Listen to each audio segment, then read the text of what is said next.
গাছ লাগাও ইয়ার, গাছ লাগাও। গাছ না লাগালে এই যে রোদের তাপমাত্রা না এক ফোঁটাও কিন্তু রুখতে পারবে না। আমি যে ফসলটা দেখালাম ওটাই কাটছি কিন্তু।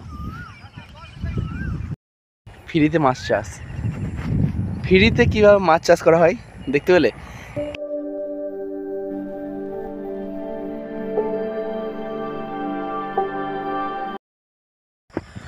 হে guys, welcome to my new blog. আজ সকালবেলায় চলে এসেছি, দেখো সুন্দর একটা জায়গায়। এখানে যে সকালের যে হাওয়াটা না উপভোগ করতে চলে এলাম। আর তোমাদের দেখাচ্ছি, দেখো এখানে কি গাছ আছে। দেখো এই যে ফুল ফুটে আছে, এই গাছটা কি জানো তোমরা কিসের? যদি জেনে থাকো অবশ্যই কমেন্ট করে জানিও। আর আরও দেখাই, পুরো জমিটাতেই ওই গাছ আছে, কিন্তু কি গাছ বলবো না, তোমরা অবশ্যই কমেন্ট করে জানিও।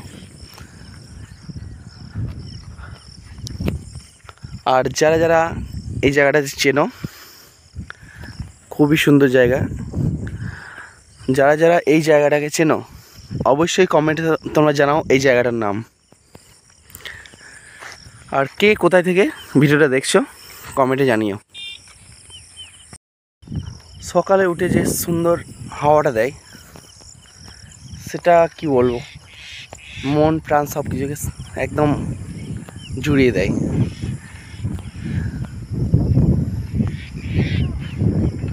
চলো গাছটা দেখো,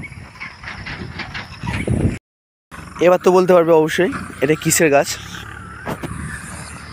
দেখো ভালো করে দেখো, কমেন্টে অবশ্যই জানাও যে এটা কিসের গাছ। দেখো ভালো করে দেখো, কত সুন্দর লাগছে তাই না? কতটা সুন্দর লাগছে দেখো। সব পুরো জমিটাই কিন্তু এই চাষ করছে, কিন্তু কি তোমরা অবশ্যই কমেন্ট করে জানাও। দুপুর দিকে তো প্রচণ্ড গরম হচ্ছে, তোমরা জানো তাপমাত্রা আস্তে আস্তে বাড়ছে। একটাই কারণ, গাছগুলোকে কেটে ফেলা হচ্ছে। এখানে কিন্তু আরও অনেক গাছই ছিল এই জায়গাটায়, তোমরা দেখতে পাচ্ছ। ইটভাটা এইসব সব কিছু হওয়ার কারণে গাছগুলো আস্তে আস্তে কেটে ফেলছে, ওই জন্যই গরম বাড়ছে। চেষ্টা করো সবাই গাছ লাগাও, তাহলে আমাদের এই তাপমাত্রাটা একটু যদি কম হয়। খাট বিছানা এইসব তো গরম হচ্ছে সব গাছ কেটে, বুঝতেই পারছো। দেখো সূর্য আস্তে আস্তে উঠছে।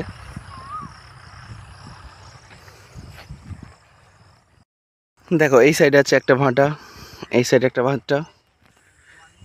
এখানে আমাদের গ্রামটা। আর এই জায়গাটায় বিকাল দিকে ক্রিকেট খেলা হয়। দেখো অনেক পিচ দেখতে হবে। আর আমরা এখানে একটুখানি হাত পা ছাড়াতে আসি। তিনটে ভাই বসে আছে এখানে। এখানে একটা নতুন পুকুর কাটা হয়েছে, চলো পুকুরটাকে দেখাচ্ছি। কি সকালে উঠতে খানিক দেরি হয়েছে, ওই জন্যে আমাদের ব্যায়াম করার অত আগ্রহ নেই। কারণ সূর্য উঠে গেলে ব্যায়াম করতে আর মন হয় না, প্রচণ্ড গরম লাগে। চলো তোমাদের দেখাচ্ছি। দেখো নতুন পুকুর কাটা হয়েছে এই জায়গাটায়। এই জায়গাটায় কিন্তু আমরা খেলা করতাম।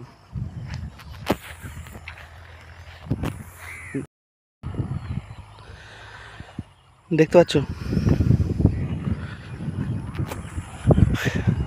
এখানে অটোমেটিক কিন্তু বর্ষার টাইম জল আসবে, জল জমবে। জল জমার ফলে এখানে কিন্তু মাছ থাকবে। সেই মাছ কিন্তু বর্ষা পার হয়ে গেলে মাছ ধরা হবে জলটা মেরে। ফ্রিতে মাছ চাষ, ফ্রিতে কীভাবে মাছ চাষ করা হয় দেখতে পেলে? এই জায়গাটায় অনেকটাই খাল, এই খালের কারণেই এখানে আরও খাল করা হয়েছে। এখানে জল ঢুকবে, জল ঢোকার ফলে এখানে অটোমেটিক কিন্তু মাছ আসবে। মাছ আসার পর এই জল মেরে সেই মাছগুলোকে ধরা হবে। আর এইদিকে বন্যা হয়, এই জায়গাগুলো পুরো কিন্তু ডুবে যায় সব কিছু। পুরো ওই ভাঁটা দেখছো না, ওই ভাঁটার মাটি পর্যন্ত আর দেখা যায় না। আর এখানে তোমার একটা আম গাছ থাকতো, তোমার আম গাছ ছিল মোটামুটি 7 বছর 8 বছর আগে। আম গাছটাকে পর্যন্ত কেটে দিয়েছে। দেখো মাঠে ওরা, আমি যে ফসলটা দেখালাম ওটাই কাটছি। কিন্তু গাছ লাগাও ইয়ার, গাছ লাগাও। গাছ না লাগালে এই যে রোদের তাপমাত্রা না এক ফোঁটাও কিন্তু রুখতে পারবে না। গাছ লাগানো খুবই জরুরি। গাছ কেটে ফেলা হচ্ছে এই কারণেই কিন্তু এতটাই তাপমাত্রা বাড়ছে, তোমরা সবাই জানো এটা। আর চলো, ভিডিওটা যদি ভালো লাগে অবশ্যই লাইক করো আর চ্যানেলটাকে সাবস্ক্রাইব করো। দেখো ভাইগুলো বসে আছে এখনও। সাবস্ক্রাইব করে রাখলে তোমাদের কাছে ভিডিও আমি কিন্তু ছাড়লেই প্রথমে পৌঁছাবে। বাই বাই, দেখা হচ্ছে পরের ভিডিওতে।